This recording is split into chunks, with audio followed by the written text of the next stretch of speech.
Welcome everyone to this week's Life Conversations with a Twist. I am honored to have Lacy Garcia. Her and I just met.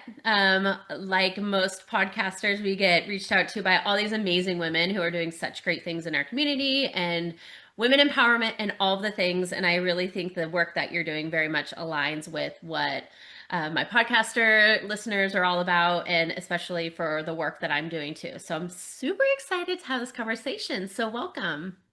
Well, Heather, I am thrilled to be here with you. I love what you're doing and the conversations that you're having, and it's really exciting to be here with you and your audience to have this conversation today. And it's really awesome too that we are speaking for the first time, right? Yeah. It's lots of great things to come out of it, I have a feeling. Oh my gosh. I was telling Lacey before we hit record, I feel like all my guests always come on in the perfect time in my life, or even Yeah. just the day of the life of like when you're struggling with something. And a lot of what we're going to talk about today is finances. And I, of course, woke up in the middle of the night freaking out about finances. So I think this will be a great conversation for myself, but also for the listeners. So tell the listeners a little bit about who you are, where you live, a little bit about what you're doing, and then we're going to just dive right into the nitty gritty.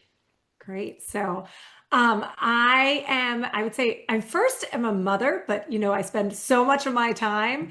I'm also a very passionate entrepreneur and a financial wellness expert, I guess you would say. And so I'm really blessed. I feel like I'm very fortunate that life has given me some really incredible experience and expertise, but also thrown some real twists at me that quite a few twists at me that actually in what I'm doing today and here kind of talking about Willow or trustwillow.com, which is a company I started now 6 years ago, which is a financial technology platform. We'll get into that in a little bit, what exactly that means. But was based off of sort of my own experience was that I was a woman who was really well educated, driven kind of from a career standpoint, but just did not think that I had to be responsible for my finances. And I think that I was not alone, right? In fact, I'm sort of in that Xennial generation, right? But a lot of kind of the older women, that's how and sort of we were raised, right? And frankly, what I'm so thrilled about is that taboo and kind of the thinking that you shouldn't be in control of your finances is for women at least is going out the window with the younger generations, and that they're taking so much more control earlier on.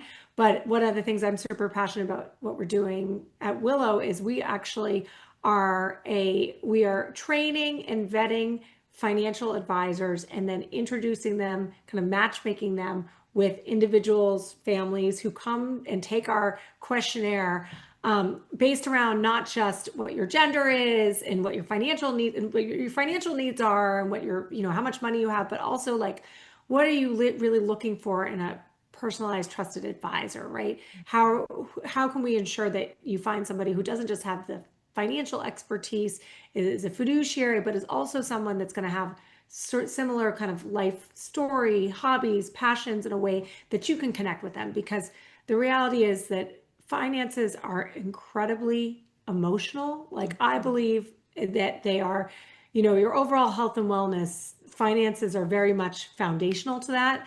Having and it keeps, as you said, keeping you up at night. It keeps more than the majority of Americans, finances are one of the main things that keep us up at night. So one of the things we're kind of helping people to do is that you can take control. You can, even if you feel like totally overwhelmed, there are small steps you can take that will help you to get to a better place or get to the place where you're achieving sort of all of your goals from a financial perspective.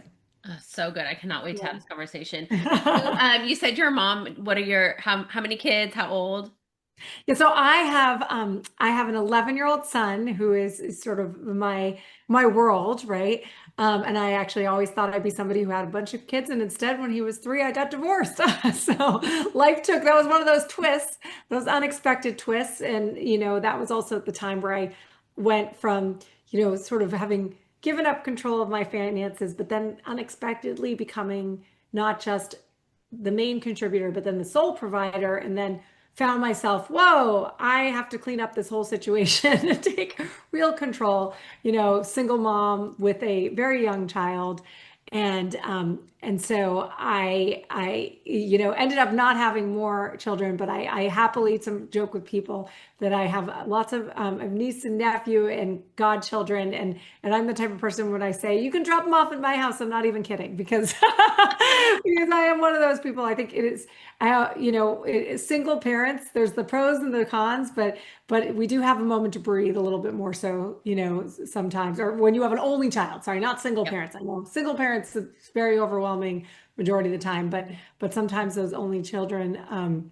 One of the things is you do get a little bit of a moment to breathe every once in a while. So Totally. yeah. I know one of my girlfriends was joking around the other day. She's like, sometimes I just wish me and my husband were divorced or just had a divorce schedule. So like we only had our kids every other week. So we actually like got to have the time. And I was like, yes, that's how me and my husband were when we first got together. My Yeah. second husband, because my two older kids obviously went to their Yeah. dad, and then we were like single every other week, and it was Yeah. fantastic. And then we had a four, he is now four, but we totally started over with a baby. And I'm like, now we have no time for each other. So Yeah.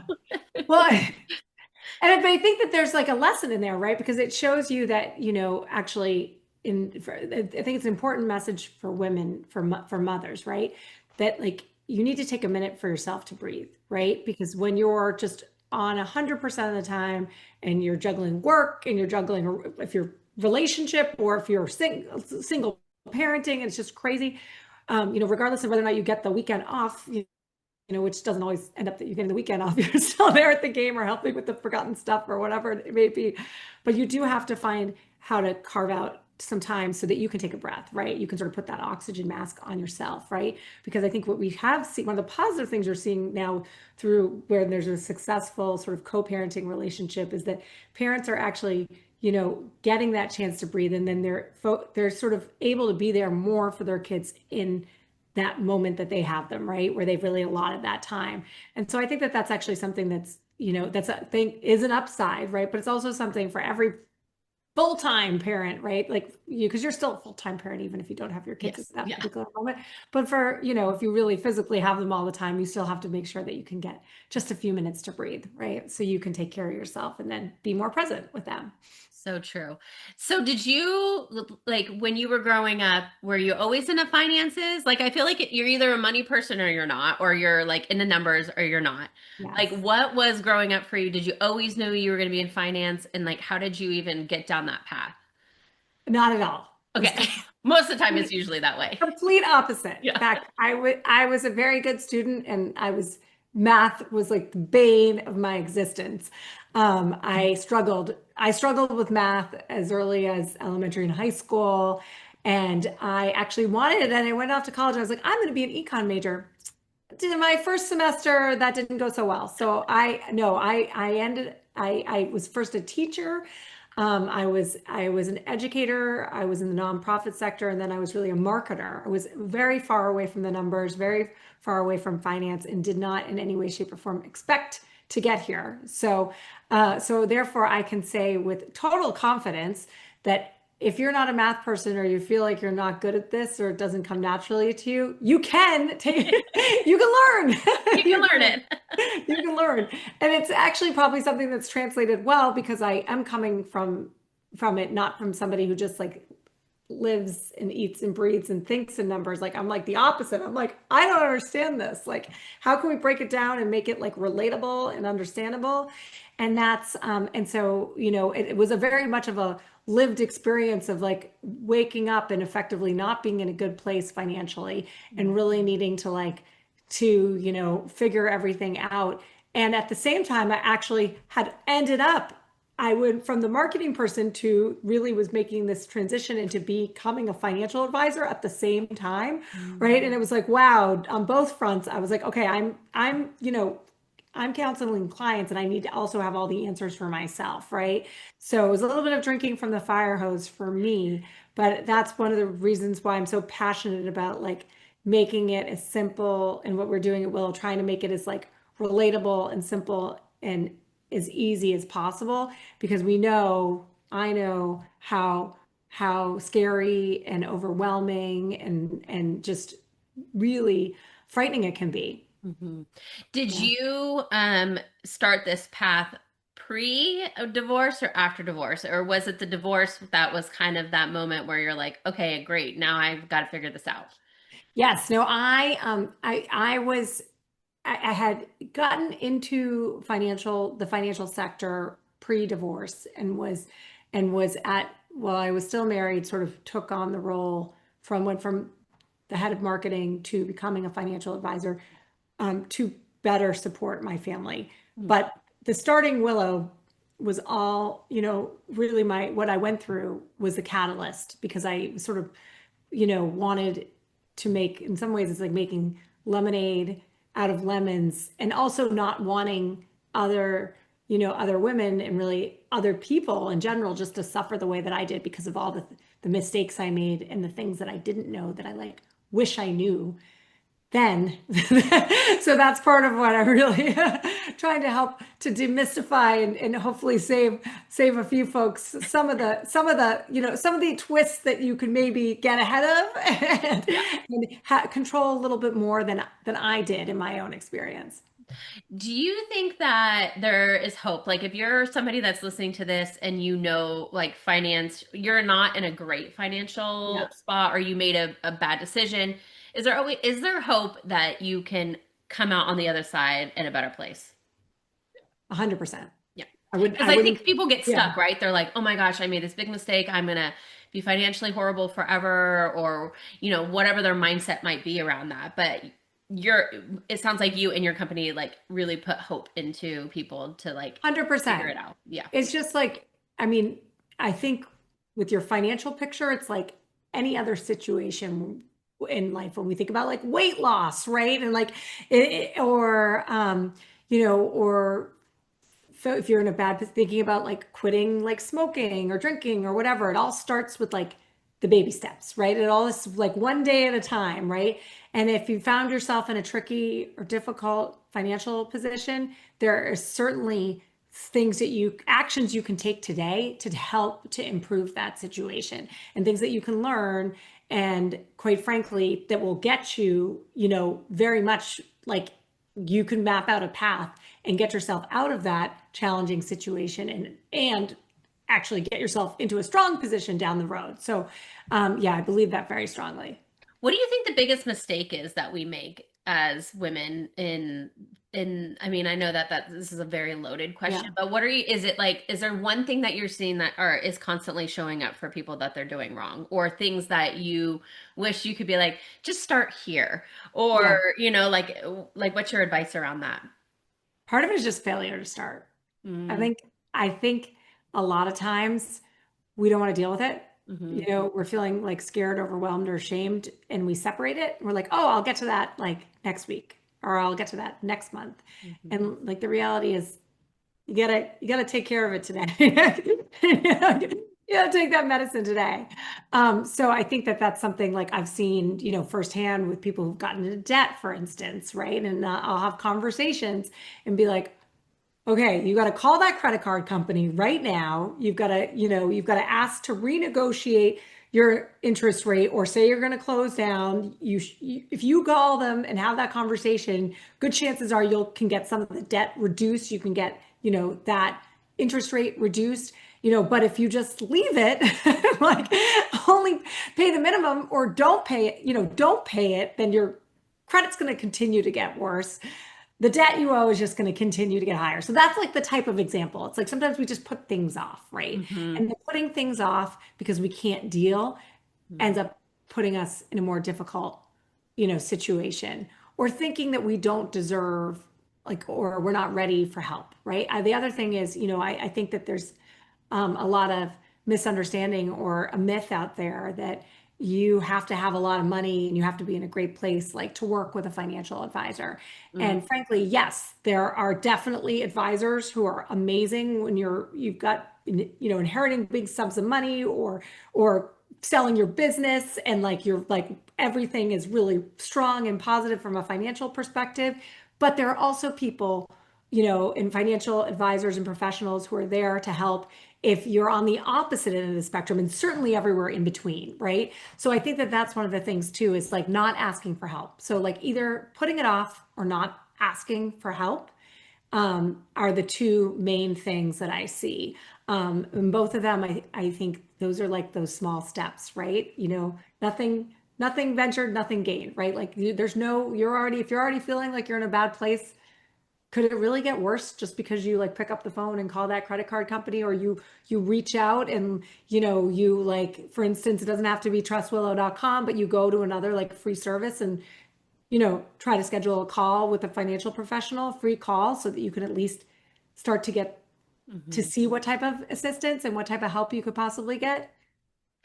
It's so funny that you say that because I remember I've always been in charge of the finances, Yeah. even in my last marriage and going forward to where I am now. I'm the only one that even knows what's going on. Like my Yeah. husband could never like log in and figure out anything, which is not a good thing. But I definitely control the money. But I remember there was a point where I was in a networking group and I met some financial advisors. Are like, just jump on a call. And when I would tell people like, oh, I have a financial advisor, they're like, isn't that so expensive? And I was like, no, they're not actually. I mean, I'm Well, sure. the amount of money they're saving or they're growing for you, it's actually like, no, Yeah. not at And all. it was one of the best things that we ever did, at least for like our 401k and like understanding that world. But for people who are so scared of it or afraid of it, or there's a lot of unknown about it, I highly recommend it because I think just to see the overall scope and everything you have going on and like to help you make the best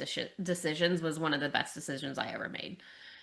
Well, that is Heather. I think that's so true. And I was like, you said it perfectly. I mean, you said it perfectly. And I mean, and I also think, it's great in many ways that there are now all these influencers and people are like openly talking more about finance Mhm. and giving money tips and financial tips like online. And a lot of them are great and like giving some really useful tips. And like me here, sitting here today and talking, right? Giving some useful tips. But that said, like they don't have an understanding of your individual Yeah. situation, Situation. right? Yeah. And so Mhm. what's really important and why you really should have a one-on-one conversation with, a financial advisor, financial professional who's actually able to understand what it really looks like, because they can't give you the right advice if they don't actually know what your unique situation is, what your priorities are, what your goals are, or like what type of debt, right? Mhm. They might tell you out there, somebody speaking to many people might be giving you some advice, go do this, but actually that's really not a good idea for you if they knew what your financial situation really looked like, what type of debt you had or how much money you really had in the bank, or in which investment accounts. So yes, I think it's really important, that I'm not pushing, you got to find the right fit too. It's got to feel right to you. So that's where I'm like, hey, shop around, right? I mean, like we go a bare minimum, we go once a year to the doctor for a physical, right? Like bare minimum, you should be getting a checkup on your finances at least once a year. I mean, ideally, you're going to find, you're going to like through seeking and having conversations, you'll end up finding that's one of the things we're trying to help to do with Willow, right? Is try to make sure that you can find someone that you feel like you can connect with, that you don't feel like doesn't get you or speaks down to you, or like this it was supposed to be a positive experience, instead it was a really negative experience, right? Which we know can happen, which we all like. I certainly had that happen to me, when I was seeking and looking for advisors in the past. So I can relate to that. But I think it's really important that we all give ourselves that gift, right? Mhm. Of doing that checkup on our finances, right? First, by being aware just of what we have, like, kind of don't put it off, like open your eyes, Yeah. take a look, review that credit card bill, look at those balances, like figure out what exactly it is you're dealing with. But also really, yeah, give yourself the gift of getting some advice from a trusted financial fiduciary who can really help you to navigate, because there's so many different So many. vehicles and tools and things that we don't even know exist, right? Mhm. That these days are there to help you. So good. Okay, so you keep talking about Willow. What is Yeah. Willow? How did Willow come about? I have so many questions around Yes. it. How was Willow developed? Yeah, so Willow was developed now with a great team, I'll say, some great co-founders and investors and a lot of like really hardworking people over the years and a lot of, kind of we were very passionate as I was very passionate because about helping to solve this problem really for women, for millennial, for Gen Z, for women younger and also members of underrepresented groups. I'm Cuban American, right? Like, okay, I feel like I can't find the right financial advisor. Like, I feel like somebody, when I go and have a conversation, they don't get me, they gloze over me. They look just like at my husband, whereas I'm the breadwinner, all the things, right, that we hear about that we think we wish they didn't happen, but they really do happen. Mhm. So, anyway, so what we did was we sort of assembled this awesome team and figured out like, okay, how do we solve this problem for the individual, the client, like the investor, the consumer? What's the best way to do that? So for starters, we want to make sure that they can get access for free to financial advisors who are trained, who are vetted, who we know, actually will be aware of any of the challenges, concerns, issues, mindset that these clients are bringing into the table, right? So that they'll be really. So we created the advisor for women and the advisor for next gen certificate programs, and basically they're advisor education and training programs where we first of all only work with advisors who we believe like really have like the passion, and we call it the 3 E's at Willow is really critical to the success of an advisor client relationship is empathy and education that will empower your client, right? So those we make sure that there's somebody who's going to have those and has the right type of education and experience, but also we also help to train them and to make sure that they have a real understanding of the different kind of investment priorities or life transitions and challenges. If you're somebody who's going through a divorce or somebody who's recently widowed, if you're in the sandwich generation, like whatever it may be, right, that's specific to you, we try to make sure that they are equipped and like ready to be that empathetic coach, that trusted advisor, and to not just help you with your finances, but do it in a way that really is from like a financial life perspective.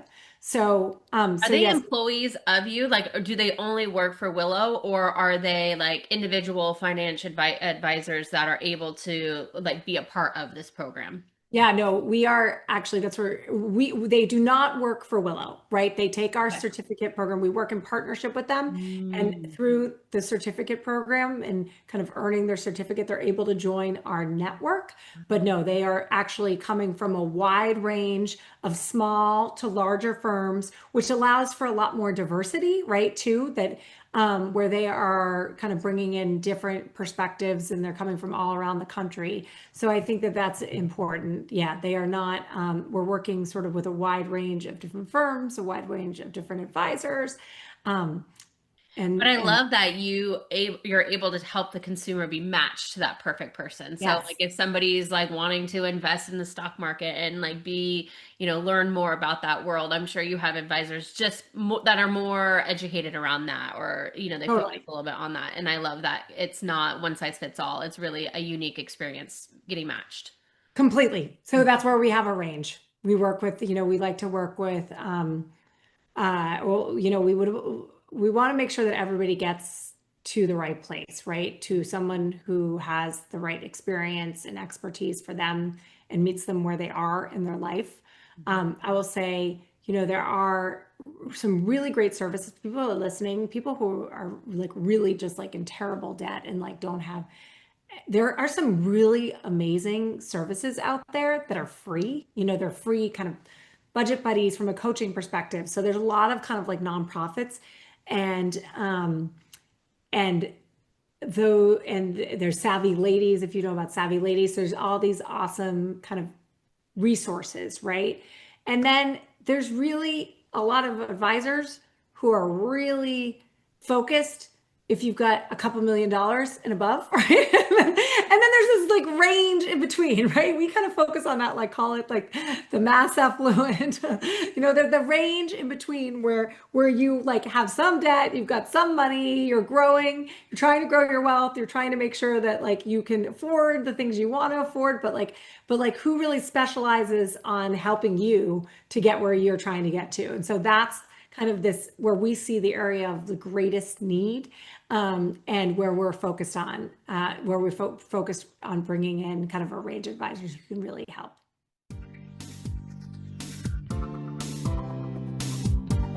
Friends, I have such an exciting product that I need to share with you.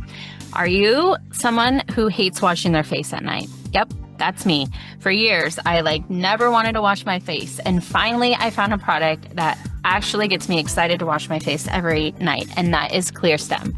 I have tried so many products over the years to find the one that I truly love, the one that makes my skin glow, the one that makes me feel good when I wash it, and the one that gets me excited to want to wash my face. I discovered ClearStem through another podcaster, and I was like, I got to give this a try. I instantly became obsessed. Some of my favorite products are the hydrating cleanser, which I use every night. It smells delicious. It makes my skin feel so great. Once a week, I use their Vita Scrub, which is an exfoliating cleanser, and that just has these little micro beads in it that just make your face feel so beautiful. I can just feel them get into my pores and really give my face this huge glow. And then one of my other favorite products is the Hydra Berry mask. And once you wash your face, you put a layer of this on your skin and you go to sleep and you wake up and your face feels like butter. I get so many compliments on my skin now. I don't get a lot of breakouts anymore. My face feels like nice and hydrated and bright, and it's all because of the ClearStem product. What I love about them is that their products are all clean. They're good for your skin, they're good for your body, and they have so many different product lines based on the type of skin you have. So go down in the show notes, click on the link. I'm giving 15% off to anybody who uses my code, and I promise you, once you try this, you are going to be obsessed just as much I am. So again, go down to the show notes, click on the link, receive 15% off, and give ClearStem a try. I promise you will not regret it. And so is this what a definition of fintech is? Because when we got on, I was like, I know what we does started. that mean? So fintech. No, actually, that's a great. So fintech is a term that's short for financial technology. I was like, there's so many acronyms. Yeah, there's so many out there. And financial technology is like basically a firm that's a technology firm that's helping with anything that's in the financial world, right? Okay. And actually within fintech, there's something called WealthTech. You ready? WealthTech, and that's actually any financial technology company that's focused around wealth management. Mm-hmm. So we are Willow's technically like a wealth technology platform, where we're helping with. We have our technology system is helping people. Like, so what that means is, from a consumer perspective, you come to us, we have you fill out our survey, and then you're going to get matched and can be communicated with through like our online experience, right? Okay. So that's why we're a financial technology company, because you're not, when you get to the advisor, we match you with the advisor, and then you're having a conversation, right? Then you're getting the direct service, you're having that that personal contact. But the role that Willow's playing in between is we're using technology to create that kind of curated matchmaking process to get you to that person at the end. Yeah. Which is so cool, because I'm assuming you probably your financial advisors and your clients are all over the world. I would imagine. Yeah. Well, we're in the US because of the financial regulations. We focus on the US, right? Because we have to be licensed and regulated, and we want to make sure Girl, US is one enough to manage in its own. Yeah. Because I feel like sometimes people think, oh, you have to have a financial advisor like around your area, which there are some great ones, I'm sure, but if there's one that doesn't really, again, fit you or fit your needs very well, then you kind of feel like, well, I don't have that connection, or now I just don't have one at all. And Heather, I say that there's we see a lot of people who are coming to us, a lot of women and the younger folks who are coming to find an advisor don't necessarily even want to have to meet in person, right? You know what I'm saying? They're looking for somebody who's like able to meet them where they are in their life. If they're running a business with a baby, right? You know, and they're and as long as that financial advisor is knowledgeable and is licensed, right? Is licensed in your state, then it matters less today that they be based. If you're in California, you could be working with somebody who's in Chicago, you know, or you might really want to meet with somebody locally. But we're seeing more and more that more busy women and more younger folks actually would rather do a lot of these communications and conversations like via video, via text, via phone call. So yeah, so it's definitely, and then that way it opens up not just from like, oh, here are the people who are in my area who would be available, but like actually then I can connect with this person who actually totally gets me and understands me. Maybe they're not based in my same state, but they're licensed and knowledgeable about my state, and they can provide me financial advice there. So we feel like it definitely actually opens up that opportunity to find a better connection if you are open to meeting with someone virtually. We also do, you know, we also can facilitate. We're not necessarily in every state sometimes, like but we have connected people certainly who can meet in person. But I think we're seeing like the growing trend we're seeing is that people are less wanting to meet in person and they're wanting to do a lot of this virtually. Interesting. Do you help people? Do you mostly focus on women, or will We you take other mainly, clients? no, we started with a focus around women, Yeah. and we've grown it to millennial and Gen Z within that range, where we definitely have men coming to us as well. Mm. But I would say one of the things that's important is that we sort of we start with the woman, right? Like versus like the rest of the industry. We started with a full kind of understanding and respect and like empowerment of the woman. It doesn't mean that we don't love working with couples, and it doesn't mean that we can't work with men who also respect women, right? But that's where we started, and that's like our core competency, which is different than the majority of the financial service. I mean, I love it. I mean, I get approached Yeah. by men that want to be on the podcast, and I'm like, I'm sorry, I only have women on the podcast. Yeah. I always feel so bad, but I'm like, but that's just, like what my niche is and what is important. 100%. Well, that's the thing. It's like we're like, listen, there's a real shortage. In fact, there's like, you know, it's really hard to find firms and advisors a lot of the times that are really understand and get and are all about kind of empowering women. So that's why one of the reasons we're doing what we're doing is to like change that, you know, and to make sure that women can easily find that. Do you think, I mean, I'm assuming you help obviously people with their like personal finances, but do you Yeah. also help them if they're business owners as well? Yeah, no, I think that's a Majority. really important one. We work with a lot of entrepreneurs, and it's certainly as somebody who's an entrepreneur, you know, I think it's also really important that you learn how to kind of how to keep those separate, but a lot Yeah. of times that's really challenging, and that's a big kind of challenge. So yes, we do work with a lot of business owners, and you know, more and more women especially are starting businesses or have side hustles, you know, and so it's really critically important when you're juggling both. I think it becomes even more important that you need to make sure that you've got some trusted financial advice that you can rely on. I mean, it's definitely scary. I feel like as a business owner, there's so much to know, right? Or there's Yeah, so many great ways of doing it. There's wrong ways of doing it. And it can be 100%. a scary, lonely place. And of course, there's like, you have your CPAs and things like that. But sometimes it's like they're only focused on the tax part of it. And I'm like, but I want to know, like, overall, like, am I good? Am I doing Yeah. things the right way? I would love to not pay as many taxes. How do I get there? Very much so. Yeah. Very much so. Yes. What is a piece of advice you have? Because you keep talking about millennials and you obviously are helping the younger generation, kind of, educating them around finances and money and things like that. What is the number one, or maybe a couple pieces of advice you give to somebody who is starting, like maybe they're starting to work now, and, some of the things that they could put into place to help them be a little bit in a better place later in life? Well, I think what's really important is to start kind of with your paycheck. Let's think about like your paycheck, right? Mhm. Couple things. If you are working for someone who has provided a 401k and there's any sort of 401k match, don't think, I mean, I think, because I even did this. I was like, oh, I'm not going to put that much money because I want to have more spending money. Like, that's like free money, right? That's Yeah. what I mean.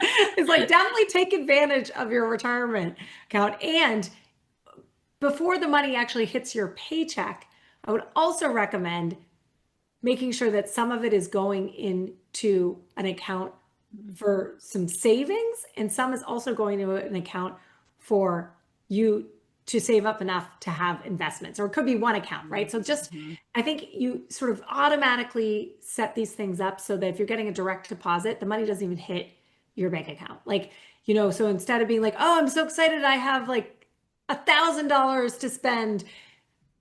Oh, I'm so excited I have $900 to spend, right? But that's really honestly the only way that you're going to be able to really grow wealth and get ahead is to start to do that today, Mhm. right? So that's, I think, one of the most important things is make sure, because this money compounds, right? The money that goes into retirement today, you look at how 20, 30, 40, 50 years, like you put a little bit in consistently, you'll be able to live off that when you're older, right? And if you put a little bit of money instead of like, what is it, maybe one night less out a week, or like make your own coffee instead of buying it out, or whatever it is that, feels hard at the time. But like if you put that money into, first of all, make sure you get that cash cushion, because what happens, today's uncertain world, all the twists that come, companies are laying off employees, like this is, you got to be prepared for that unexpected. But also, once you have that cash cushion, you have a little bit more, you can start investing it, and you can start to, to grow that money. And so I think that those are like my best pieces of advice, is like, and it's kind of in your head. You might look at your paycheck or here, I'm making this much money and this much money is coming to my account. I would just like subtract a little bit from that and put some of that money to work for you. Because if you put a little bit of that money to work for you, that's how you're going to start to really be able to actually grow wealth and ensure that you're going to be able to take care of yourself in your retirement, buy that first home, go on those dream vacations, whatever it is that's off in the future that you really want to achieve. I wish that growing up they talked about it more. I remember, I want to say it was high school. There was like maybe a little, like a month of financial education. It was more of like how to write a check or right. No one's writing checks anymore. But like, I wish that they told us that, like there was a class when we were in high school and we were about to get jobs and have income coming in to do that, because I never had that. No, Yeah. clearly, neither did I. Now we're all struggling to get it now. Well, that's why and I could say that you can't be, I was very firmly in middle age when I started to take control. So like it's never too late, right? It's never too late. So don't feel discouraged or frustrated, like, because there's definitely steps you can take today, to help to get yourself to a better spot, Mm. for sure. So it it feels reassuring to hear that. Yeah. What if somebody was interested, if they're listening to this and they're like, okay, Willow sounds on my alley. I would love to, find a financial advisor that's right for me. What is the steps and how can they work with you? So you come Work with to, your team, not yeah, specifically. exactly. You go to trustwillow.com and it will there'll be like a button to click to get matched, and you take our survey.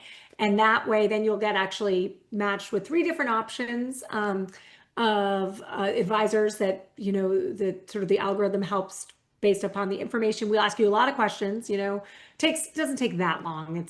It's like less than 30 questions, but we're trying to get to know you and trying to make sure that we bring the folks who are going to be the best fit for you. If you end up that first group, you see them and they don't look right, you can always go ahead and get rematched. All this is, there's like I said, it all comes through the platform, and there's emails and there's tooltips and all these things that'll be there to kind of help you out. But it's a free service. We're really a mission-driven company, and we want to make sure that that anybody who's looking for that help, right? Like that trusted financial advice, particularly women, and younger folks can come to a place where they don't have to spend money on that process, right? And they can get some help and guidance to get to some really good potential options. I love that. I'm very much happy that you and I have met because I'm like, okay, I Yeah. might need to go apply. Yes.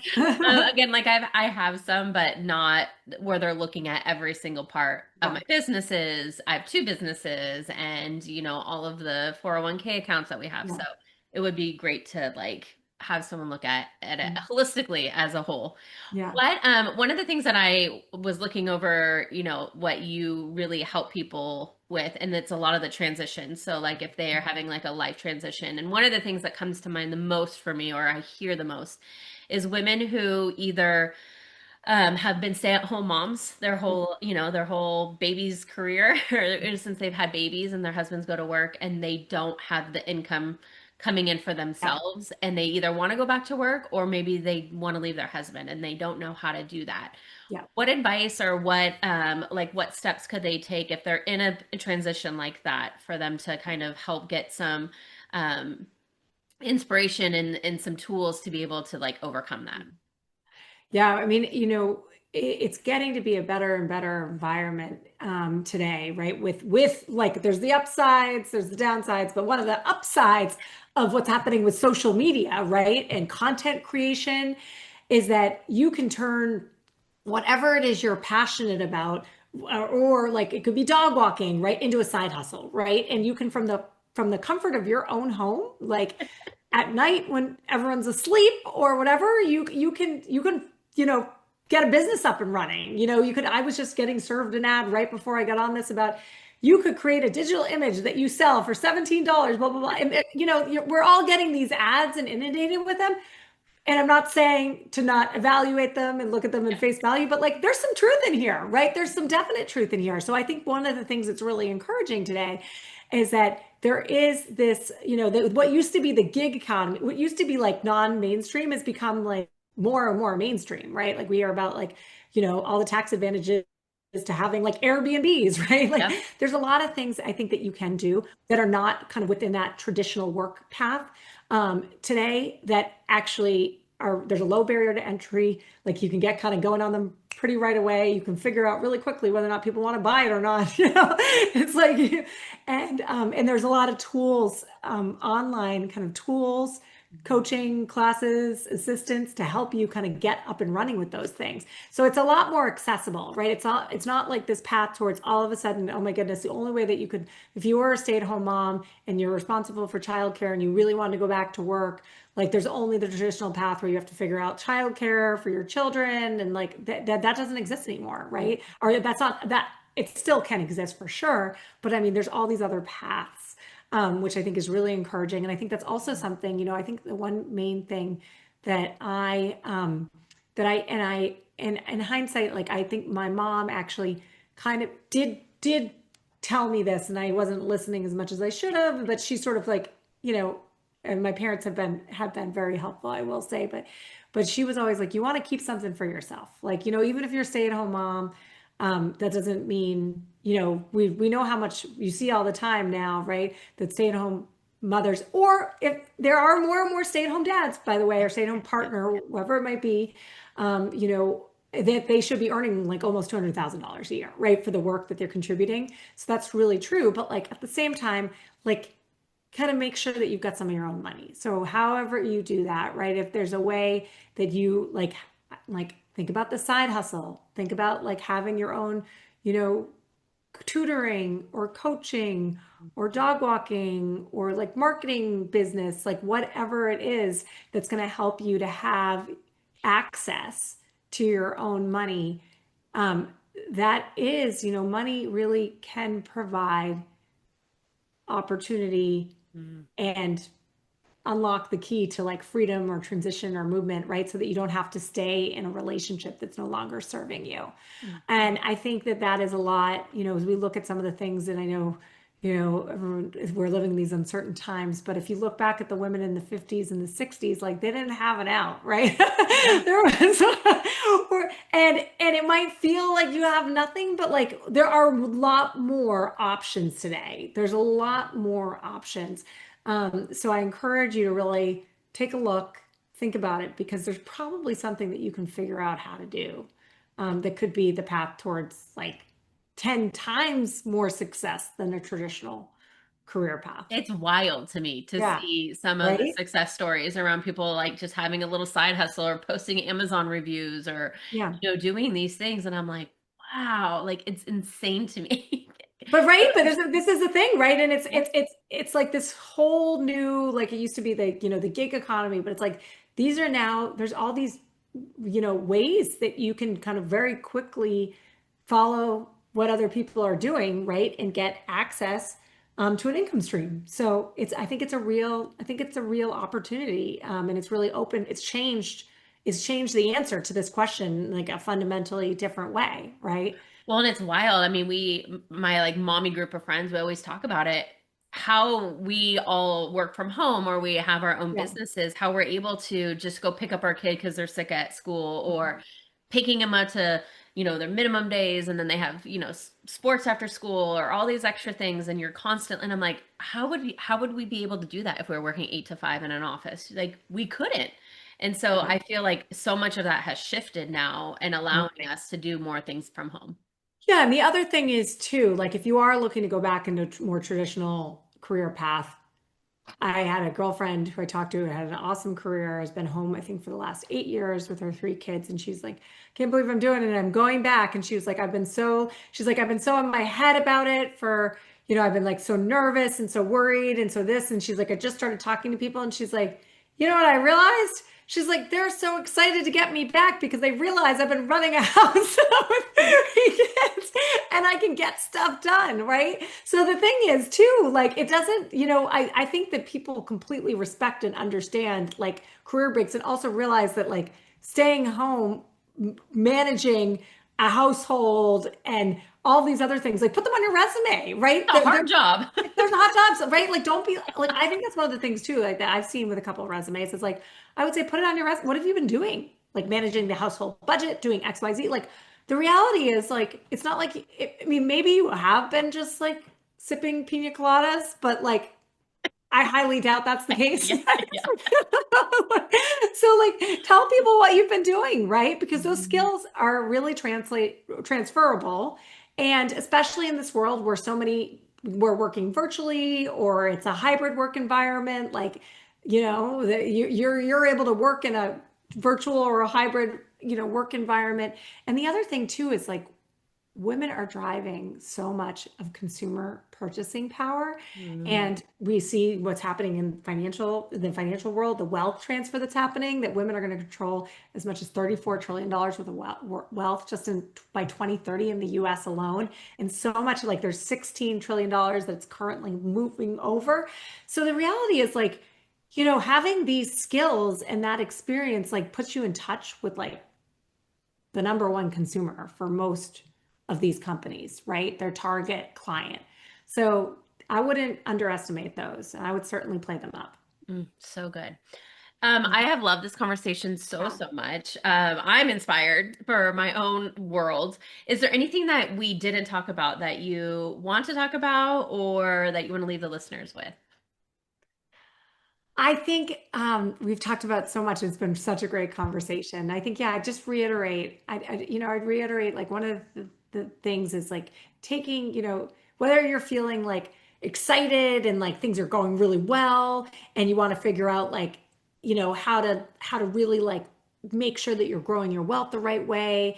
Or if you're sitting on the other end of the conversation and you're like stressed and overwhelmed, I think like the first thing is like it comes with like awareness, like being Mm. aware of where you are. Like give yourself the gift of like taking a couple of minutes to just think through where you are from a financial standpoint, kind of doing an inventory, figuring out how much money you're spending, how much money is coming in, how much money is going out. Like don't judge yourself, right? Just have, an honest like heart to heart with yourself.